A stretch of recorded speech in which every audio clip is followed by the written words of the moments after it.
Hello and welcome to Airheads, a not-so-serious look at the serious business of royal rumours, gossip and gowns. I'm Tom. And I'm Maeve. And I think we should start this episode by saying a really big thank you to everyone who has supported us on our Ko-fi page over the past week. Yeah, I was really blown away. Thank you so much. Some of you even were very kind and asked us if there was a way that we could set up a monthly recurring payment, which we hadn't thought anyone would want to do. But we have set that up now if you are interested, and you can find it by going to our Ko-fi page, which is ko-fi.com/airheads. Yeah, we'll put that in the show notes, and so this is seriously the last time we're going to mention it. We're not going to talk about this anymore. I'm already too embarrassed. But yes, thank you so much. And Tom, listen, we've got to get on to the good news of the week, which is that the Queen and Prince Philip have finally been reunited at Windsor Castle following Prince Philip's 4 weeks in hospital, during which the Queen visited him 0 times. She must have just been absolutely raring to see him again. Must be delighted that he's back. I want to know, after his longest ever hospital stay, who's in charge of bringing him back up to date? Or are they even bothered? Does he even care? Is the Queen going to show him all her pictures of Mars that she got to see on Zoom the other day? Because the kind of reports this week were that Prince Philip wasn't aware of the full extent of the Oprah interview and everything that had gone on. So that'll be a fun conversation for somebody to get to fill him in on all that. He'll probably be really pleased, though, that for once he's actually been cleared of making a racist statement. Or would he even care? I don't know. But even though Philip is kind of left behind, we did get to see other royals making their feelings known this week in their very own particular way, petty photo ops and calculated leaks to the press. Yeah, we've got to talk about Prince William and Kate Middleton's visit to Newham Ambulance Station in East London. Near us. Again. They're always hanging out near us. We never see them. But the big thing that stood out to me from this engagement were the photographs of Will and Kate in front of an incredibly pointed mural. The most loaded mural I had ever seen, so much so that I wondered, was this specially commissioned by the royals for the occasion? How did they get the most on-the-nose mural in all of England? We should say what it is, because it was a huge heart with a big band-aid over it and the words "healing hurt," and topped off with a crown. Yeah, the first pictures I saw were the ones of Kate in front of the healing hurt, and I was like, okay, that's overdoing it a little bit. And then to see these photos of Kate and Will with, their listening faces on in the rain with this huge mural behind them with the crown on top of it, healing hurt. And, mission accomplished, because it did end up on the front page of the Times and the Express the following day. I know I think I say this quite a lot, but do they really think we're super thick? Was just the most transparent photo op you could possibly do, as far as I was concerned. And, a picture can say 1,000 words, but so can palisades. And they did. We'll talk about the Will and Kate stuff a little bit later, but I wanted to talk first about Charles, because this one was really striking to me. A source close to Charles went to People magazine to fill them in on how Charles is feeling enormously let down by the claims of racism made by Prince Harry and Meghan Markle in the Oprah interview. They also say, the prince believes in diversity and his actions show that. He was the first person to highlight the Windrush generation and the contributions they made to British society. He has worked hard for the Muslim community. Of all the members of the royal family, he has taken this issue most seriously. I couldn't believe this. They just come out and say it with their whole chest, do his actions show that? Can you tell me what those actions are instead of vaguely saying he was the first person to highlight the Windrush generation? What the fuck does that even mean? Such total The first bullshit. person in England? Like the first person in the royal family? What? It made me think, what were his actions back in 2001 when Elizabeth Burgess, who's a black woman who'd been working part-time as secretary at Highgrove for 10 years, she claimed that Charles's valet, Michael Fawcett, called her a fucking N-word typist. And then I'll give you one guess who was the person that left Charles's service. It wasn't the valet.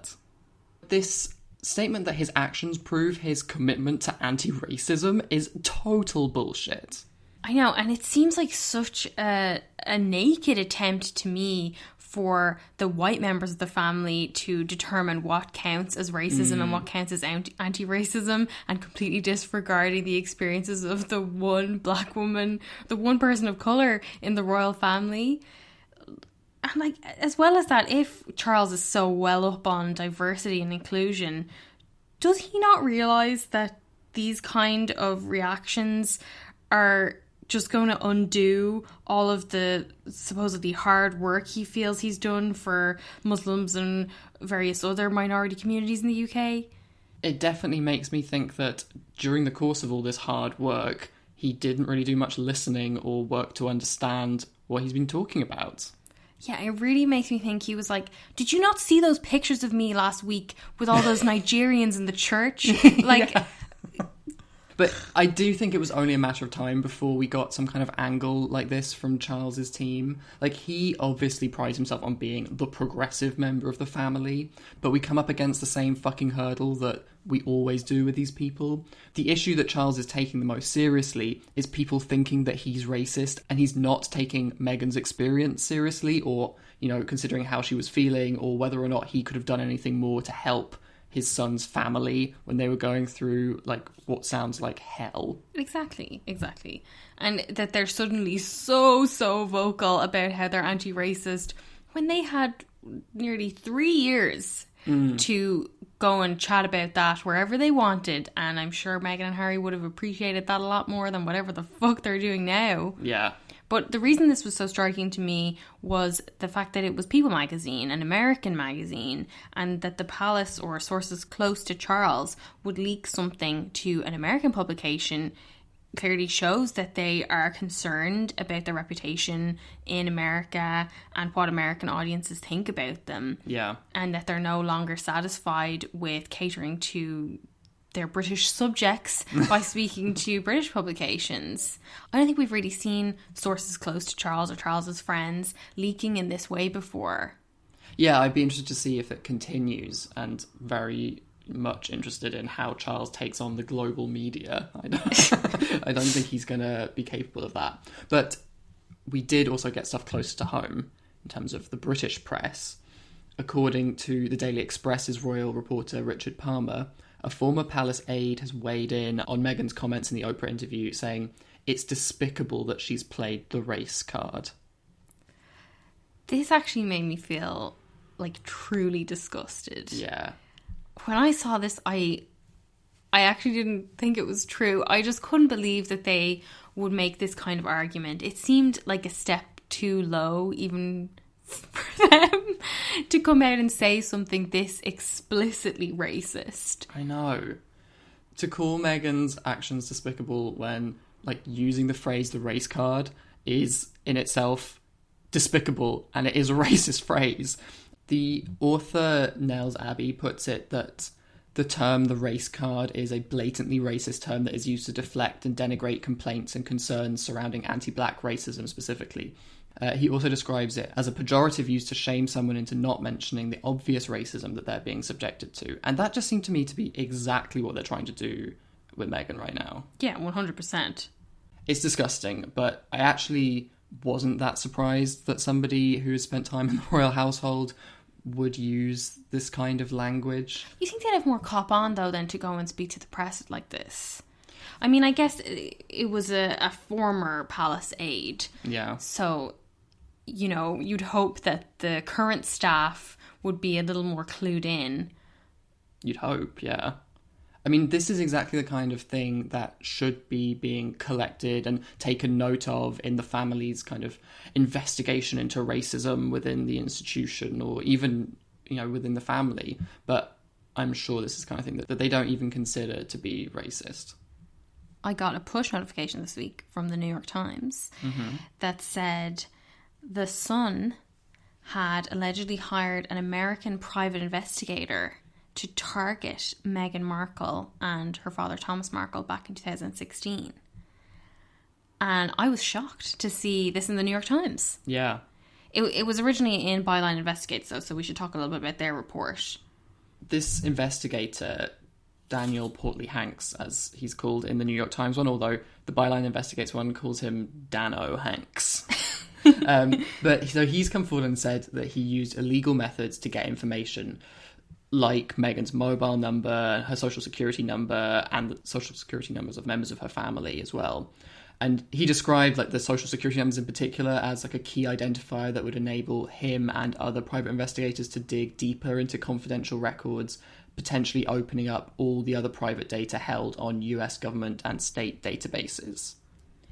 He claims that the Sun must have known because he had been carrying out similar unlawful inquiries for the Sun and other tabloids for over 2 decades. This is a quote from him. "Pretty much everything I found out, they could find out themselves using legal means, with the exception of the social security numbers. When you have that information, it's the key to the kingdom." He put together a 90-page dossier of information on Meghan's family. And so this dossier was commissioned by the Sun's US editor, James Beale. And Dan provided an affidavit that said, "I strongly believe that James Beale knew that what I was providing him was obtained illegally." We should note that licensed private investigators do have the right to access this kind of information on behalf of clients, but it's normally for use in civil and criminal cases. And it is a violation of US privacy statutes for people to pass these reports on to news organisations. So that's where the illegal stuff comes in. Yeah, and something else which isn't illegal but is incredibly invasive was that he took photographs of Meghan's house and Thomas Markle's bungalow so that the Sun could allegedly commission specialist reporters and photographers to stake it out. It's such an invasion of privacy, I feel. And it's very notable that once they had people in place in all these locations, they started getting all the gossip stories about Meghan and her family, which we'll talk about in a sec. But News Group newspapers, which publishes The Sun, said it had made a legitimate request of Portley-Hanks to research details on Meghan and her relatives using databases for which he had a license. They said in a statement, "He was instructed clearly in writing to act lawfully, and he signed a legal undertaking that he would do so." They also said that none of the information that was supplied by the private investigator raised concerns about illegal practices, and they added that they did not request Meghan's social security number, which is restricted information, and they did not use it for any purpose, according to them. And it was around this time when we started getting a lot of gossip stories about Meghan in The Sun, such as the story that we've talked about before about Harry and Meghan's matching bracelets. There were interviews with Meghan's extended family members, and there was an article that quoted an anonymous friend who claimed that Prince Harry had bombarded Meghan with texts prior to their first date. Yeah, I remember that, because it always seemed very odd that they had this detail. And I remember us talking at the time about what friend of Meghan or Harry's would give up that kind of information. Yeah. It seemed really odd. And I think anytime there's a mention of text traffic or anonymous sources, that's often relied upon as evidence of unlawful information gathering, apparently, in ongoing litigation against Rupert Murdoch's tabloids.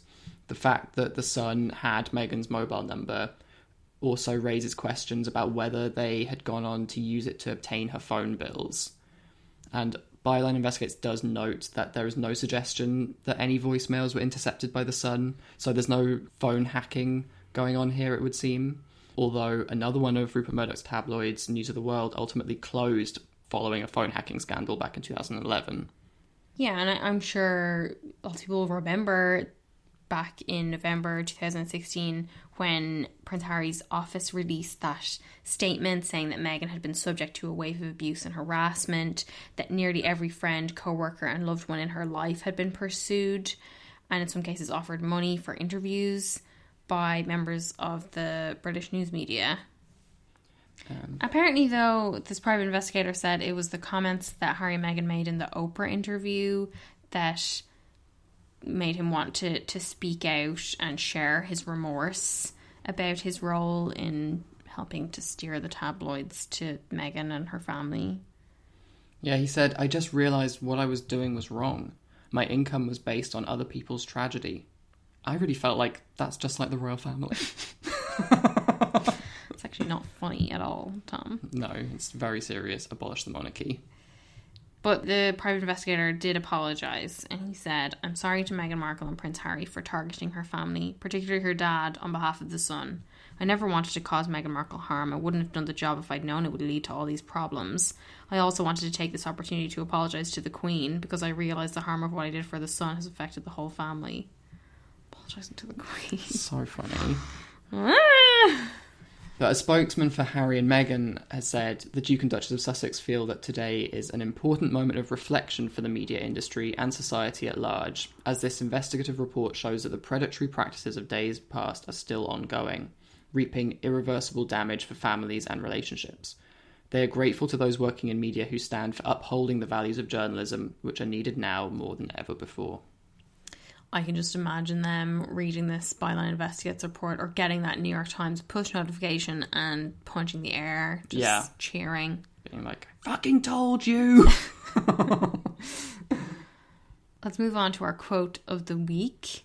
Yeah, I think what's really obvious now is that while the royal family are playing their games, leaking their views to various outlets, their shadowy, secret, invisible contract with the tabloids, the Sussexes have the ears of some of the biggest players in American media.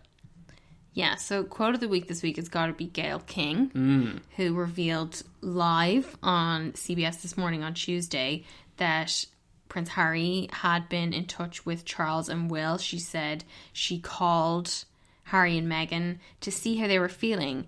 And it's true, Harry has talked to his brother and he has talked to his father too. The word I was given was that those conversations were not productive. Amazing line. She goes on, but they are glad that they have at least started a conversation. And I think what is still upsetting to them is the palace keeps saying they want to work it out privately, but yet they believe these false stories that are coming out are very disparaging against Meghan still. It was just such plain speaking. I loved it. I couldn't believe that she actually was saying this stuff like straight from the horse's mouth. Yeah. Because, you know, in a way, of course, Harry and Meghan are just doing what the rest of the royals have always done, but in a much more direct, transparent manner by speaking on the record to a journalist. And they clearly authorised Gayle to speak on their behalf and told her what to say. So it's kind of just a much more definitive and, in a way, a cleaner way of doing things than sending out, you know, unnamed sources to share how various members of the family are feeling. The rest of the royals always leave themselves like a back door to kind of, you know, wiggle out of any accusations that they're actually speaking to the press or saying anything about anybody. Yeah, and it can't be traced in any way, whereas Harry and Meghan are putting their names on this, which we never see royals do. Gayle also said that no one in the royal family has talked to Meghan yet. I think it's frustrating for them to see that it's a racial conversation about the royal family when all they wanted all along was for the royals to intervene and tell the press to stop with the unfair, inaccurate, false stories that definitely have a racial slant. And until you can acknowledge that, I think it's going to be hard to move forward. But they both want to move forward with this and they both want healing in this family. At the end of the day, that is Harry's family. I think this like absolutely hits the nail on the head that Meghan continues to be othered in this conversation about racism in the royal family. And like I was saying earlier, you again have white people deciding what is and is not racist rather than listening to the black woman's account of her own experience. And like Harry and Meghan are saying through Gayle, how can the royal family move forward without even acknowledging Meghan? It's ridiculous that they would keep Meghan out of these conversations or not speak to her about it, but it's also, like, very unsurprising to me. I was not shocked that members of the royal family or the royal household are bypassing her. It's clearly, though, something that stings because she had Gayle make a point of mentioning that. Yeah. And as well, Gayle said later that Meghan has plenty of receipts for all of the things that she mentioned in the interview. I don't know if that includes the comments about Archie's skin colour. I can't really see what kind of receipts those would be. But I feel like the royal family should be fucking scared. And I'm sure they are fucking scared. Well, Variety had a piece about this statement from Gayle King that talked to various flabbergasted royal commentators about what seems to be like a new phenomenon of American broadcasters being able to break news about the royal family. They spoke to Katie Nicholl, the royal reporter, who said she was really shocked to see the couple using Gayle King as their mouthpiece, not least because we heard so much from them previously that we didn't expect there to be a running commentary from their friends in the media. Oh my god, so bitter. They also had Richard Fitzwilliams, who said that this is one of the royal family's worst nightmares. He also said that he thought Buckingham Palace is likely very worried, but notably is in uncharted territory and won't know how to respond. It's not possible to know how on earth you can have a conversation with Harry and then have Gayle King report it. I don't understand how it's possible that this guy is still being consulted about anything. He was one of the guys who was caught up in that hoax that the YouTubers did. Oh, yeah. Where they got them to review the Oprah interview before it even aired. Yeah, so embarrassing. How could this man still be credible? But part of what they said is true. One source close to William told Katie Nicholl at Vanity Fair, there's a lack of trust on both sides, which makes moving forward very hard. William is now worried that anything he says to his brother will be plastered over American TV. Unlike Harry, who was afraid to put anything in writing ahead of his departure from the royal family because he knew it would leak, and it inevitably did. There's no area of these people's lives which isn't full of hypocrisy. But it's so fascinating because they know that there is some element of control in the UK in a way they don't have in the American media and over the American public, which is obviously so much larger. Yeah. And I think you can see it even in the way Charles has sort of tentatively tried his hand at talking to American press about how he feels, where, like, clearly what's a lot more effective is what Harry and Meghan are doing, where it's like, right, we want a definitive statement from us that goes out with, like, audio and video for people to see, and that it has so much more traction. And, like, I don't think Charles's kind of go-to methods of keeping one step in between him and the quote is going to fly as well in America as it does in the UK. You're saying that Harry and Meghan's strategy is much more effective. And I'm wondering what is the effect, or what is their desired effect? Oh, yeah, because I do feel like this is very effective for those of us who are really into royal drama and who love seeing all this kind of thing aired on, like, a global platform. But, like, if you kind of care about Harry and Meghan, maybe you'd want them to be playing it a little cooler. Yeah, I don't even think it's about whether you care about Harry or Meghan, but what are they trying to achieve with this? Because, you know, it struck me that when they announced their media relations policy, they did emphasise that they were going to be working with grassroots publications, up-and-coming journalists, and then to go to probably one of the most famous journalists in America and have her speak for them on one of the most widely watched network morning shows is a very different approach. So they clearly are trying to get their message out to as wide an audience as possible. Yeah, and it does make this kind of battle between the rest of the royal family and the Sussexes more like an arms war, where they're each trying to get the biggest platform and shout the loudest in a way. Well, yeah, to go from speaking to, like, niche military publications and local newspapers to Gayle King. At the same time, though, when they were talking to the military publication, the local newspapers, that was related to their work. And this is obviously their personal life. So they may have a distinction there. Although they did release the Mother's Day photo to a very niche publication as well. So I don't know. It's complicated, I suppose. I do wonder what kind of outcome they actually want from all this stuff, especially between Harry and Will. Because we've heard so much from them about how they want healing and they want the brothers to reconcile eventually, even if they need space right now. But it does seem to me that letting it be known that conversations are unproductive is a surefire way of ensuring that any future conversations are also unproductive, especially with the tempers and egos that are flying around in the royal family. Yeah, and I can't help but think that this is very embarrassing for the Queen. And for all of their evident intentions to protect the Queen by saying such gushing things about her in the Oprah interview, this is very much not protecting the Queen. This is actually exposing the Queen and her institution on a world stage. Yeah, maybe we were too quick to say that Harry and Meghan weren't interested in abolishing the monarchy. I know, because it seems like the end goal here, how can it be reconciliation? Yeah, it seems, like you say, to be much more about exposing these people for exactly who they are. And I welcome that, personally. But I know you're very excited to talk about Fit for a Queen.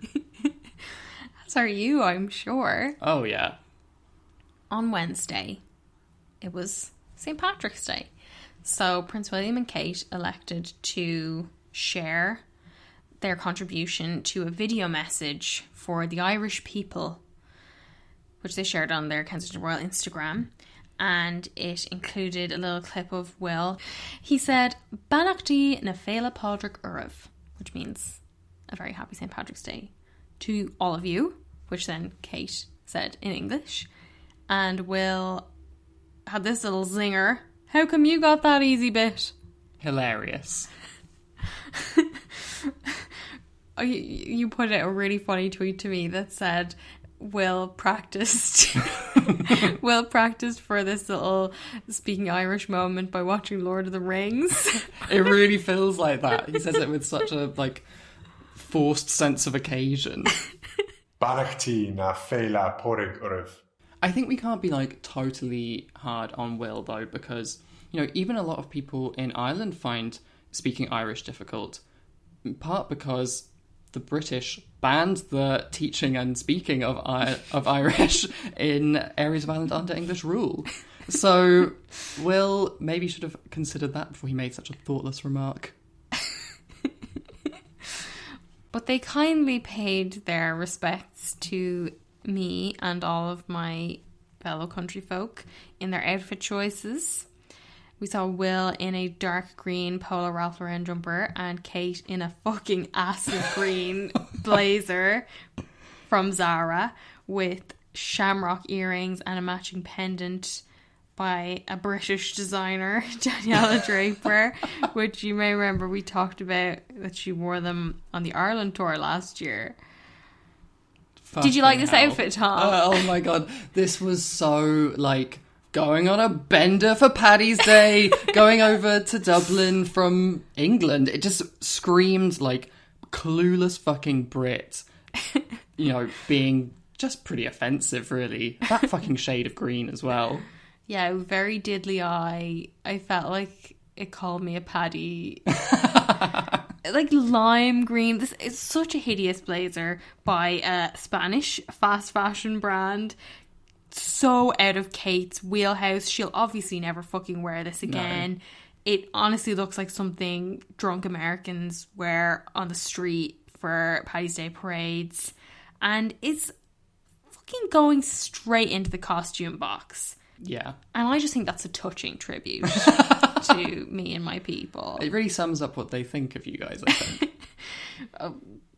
In all seriousness, though, we know Kate loves an incredibly literal fashion message. As we talked about her cosplaying the Irish flag on the Irish tour last year.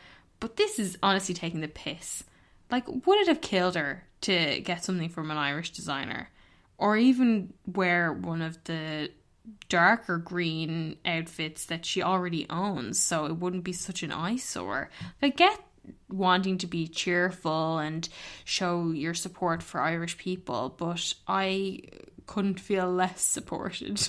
If there was any day for her to be wearing her necklace that she illegally kept from that illegally. Irish designer. Unethically. Yes, sorry, unethical, not illegal. But it definitely did seem like she was just taking the piss. Yeah, and just watching this video of the two of them speaking, I honestly felt like they were sort of jeering at me. And they were like, oh, you bog trotters, have a fucking happy Paddy's Day. Like, you'll love this stupid video that we don't give a lap shit about. it up. But that's diplomacy from our diplomat king in waiting. And that is why he is first in line this week.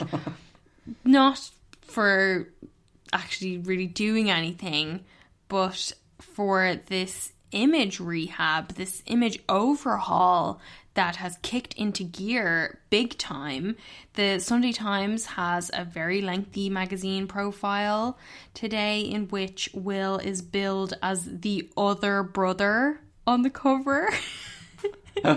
Which is a very interesting choice of headline, honestly. Like, I know we're saying he's first in line here, but calling him the other brother really makes it sound like Harry and Meghan are the main characters in this story and not like the future king. Yeah, I wonder how he feels about it, because like this really did read like a Cambridge endorsed publicity campaign of the most transparent kind, but the title of the piece just seemed kind of out of place with that.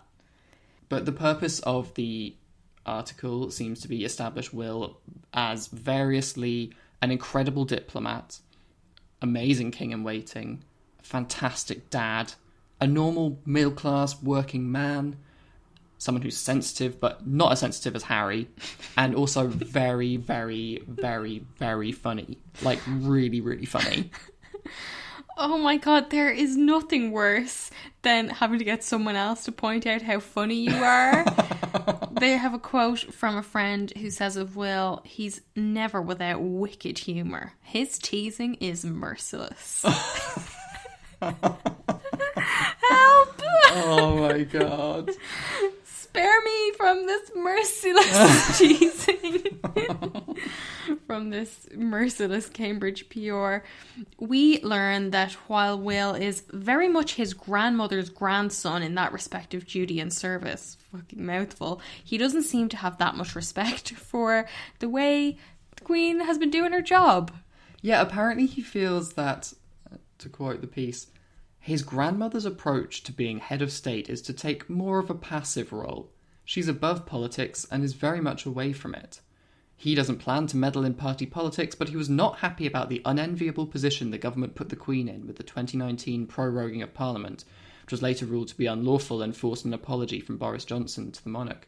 Constitutionally, the Queen had no alternative other than to act on the advice of her government, but in William's reign, there will be more private, robust challenging of advice.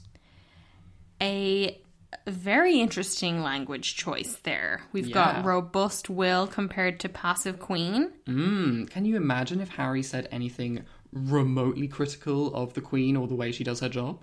Is this the beginning of a sort of stealth campaign to get people talking again about Charles passing over his role to Will to be the next king? Because there was a line in the piece that said it's not like he lay in bed waiting to be king or, you know, really wanted to be king, but, you know, talking about the Queen in this way really makes me think the opposite of that.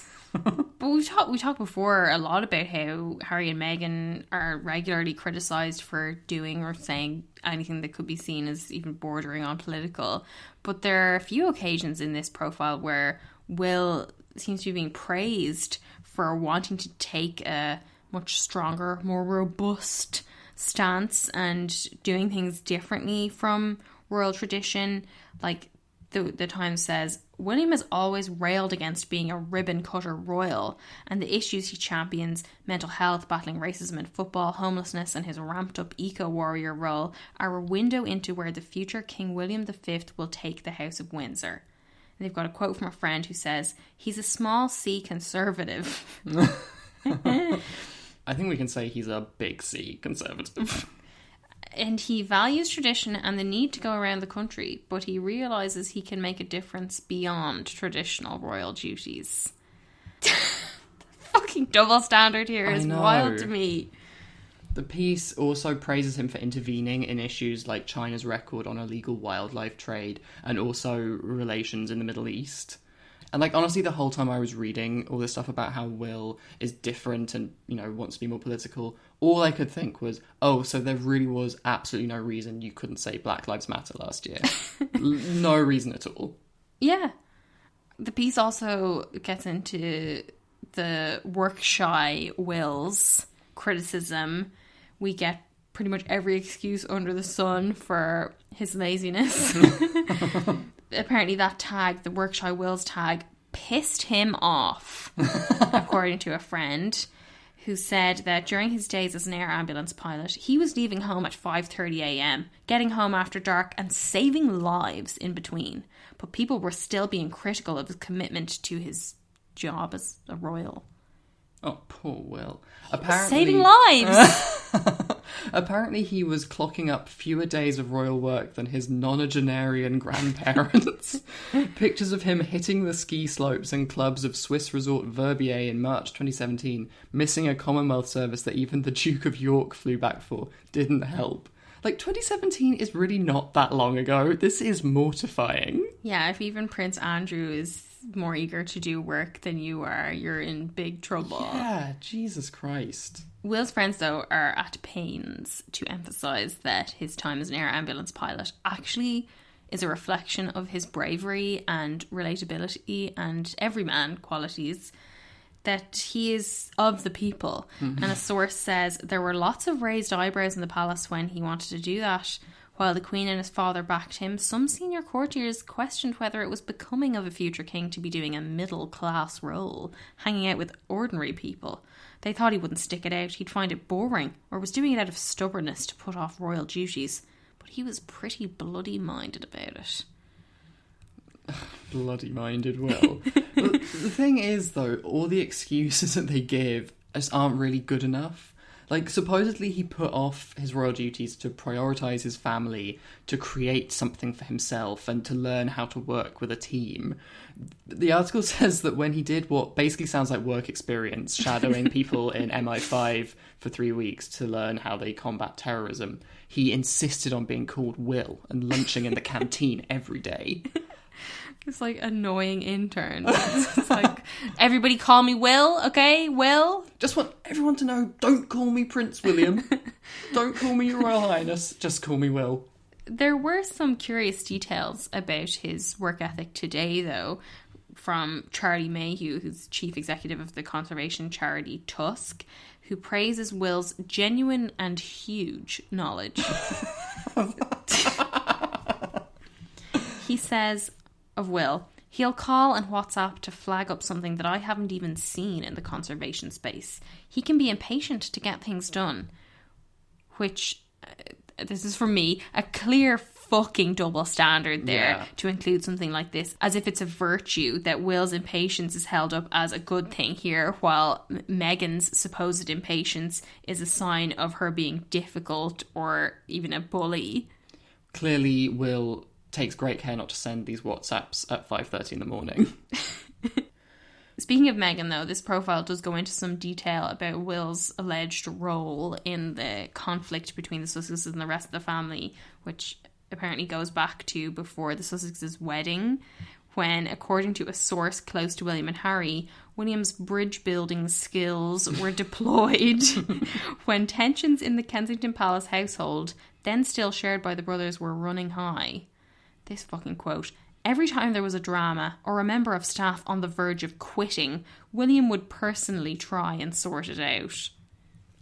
Give me a break. This is so loaded and so shameless. Like, trying to make us think that virtually everybody on the payroll was on the verge of quitting if it wasn't for Will and his, like, incredible understanding. The saviour, the perfect mediator, such a calm, cool head. this calm, cool head who's simultaneously infuriated every other sentence in this piece. They point out that apparently Will and Harry went for a long walk to clear the air after the Sandringham summit, which I don't think we'd heard before. Evidently didn't really work though, because he was still infuriated by the dispute over the use of the Sussex royal name, and in particular the moment after the Queen decreed that Harry and Meghan couldn't use royal in their future ventures, and the Sussexes hit back with that statement on their website where they said, while there is not any jurisdiction by the monarchy over the use of the word royal overseas, the Duke and Duchess of Sussex do not intend to use Sussex royal or royal. The source says that was it for William. He felt they blindsided the Queen in such an insulting and disrespectful way.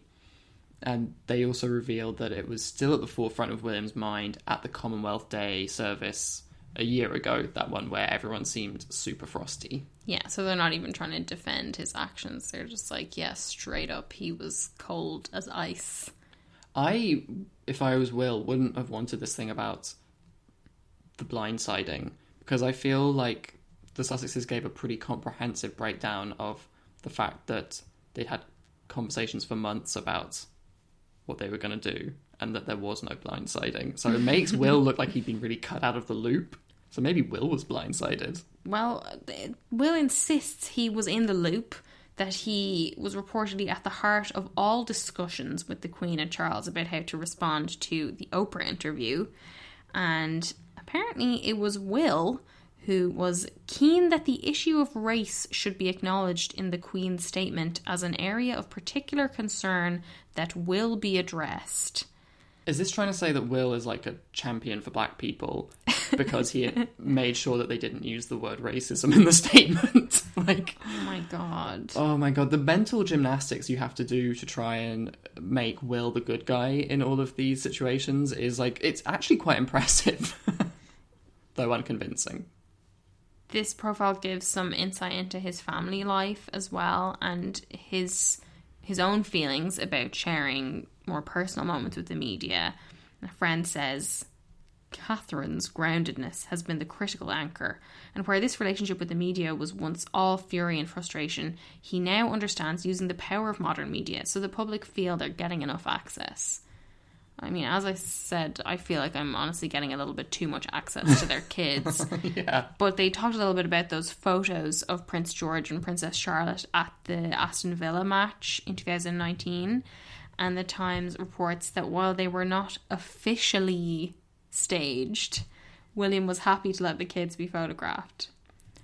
So they were unofficially staged. They had more about the Granny Diana stuff that we got a glimpse of on Mother's Day last week, when the Cambridges revealed that the kids write Mother's Day letters to Granny Diana every year. Will apparently constantly talks to his children about Granny Diana at bedtime so that they know there are two grandmothers in their lives, which is obviously very touching. But even the royal reporters describe the message of the Granny Diana Mother's Day cards as Will's way of saying, I'm Diana's son too. Which, yeah, so there is like that slightly calculating element there as well. But with the 10th wedding anniversary coming up for Will and Kate, their friends assure us that their equal footing is the key to the success of their partnership. Friend says they've got a solid relationship and she gives him confidence. There is no jealousy, no friction. They are happy for each other's successes. Whenever I'm asked about friends of mine who are a couple, I always immediately say, there's no jealousy. There's no jealousy between them, and there's definitely no friction either. So put that in the piece. Yikes. The Times also says that in private, William talks as passionately about Kate's work as his own campaigns, and takes pride in her growing confidence on the public stage. We've talked about this before, but like somehow every time anybody talks about Kate, it comes out so patronising. Like this exact sentence, I think, could have been written about Charlotte, and it would make perfect sense. Or George. He takes pride in his growing confidence on the public stage, is what you say about a child. Yeah. Not a, what is she, 38-year-old woman? But Will is just a normal bloke, guys. He's got the same mates that he had when he was in school. He plays five-a-side football in his Aston Villa socks whenever he can. And he goes to the Chelsea Harbour Club gym he went to as a child with his mother. I was obsessed with this quote from a friend. William's not trying to be down with the kids. He never wants to be painted as irrelevant or dull, though he's allergic to being compared to celebrities. The public doesn't always get to see his funny side, but otherwise he's the same in private as in public. He once said, "I'll be in the public eye all my life. I can't hide who I am because I'll be found out." And honestly, like, if these friends are trying to portray Will as relevant and exciting, this is just an out-and-out failure on that part. Oh my God. Like, all you get from this is that he is desperate for everyone to know how funny he is, how relevant he is, how young he is, how much better than his granny he is. Like, Jesus Christ. Despite all this, though, at the end, it does come back to his status as the future king. Yeah, gone is the call me Will attitude. They have a quote from his former private secretary, Miguel Head, who said, "While he's not someone who loves ceremony, he knows the importance of it. When he gets the top job, he won't do away with it all. He's mindful the monarchy represents something timeless that's above all of us, and many people like the magic and theatre of it." It's above all of us, though. Don't forget that. But he's still down here on the ground playing footy with his mates in his Villa socks. It's just so embarrassing. They're just constantly trying to have it both ways, and you can't do that. Yeah. Like saying we're dealing with things privately and then airing all their fucking dirty laundry in the press every day. Saying that he's of the people, but also he's above all of us. It's bullshit.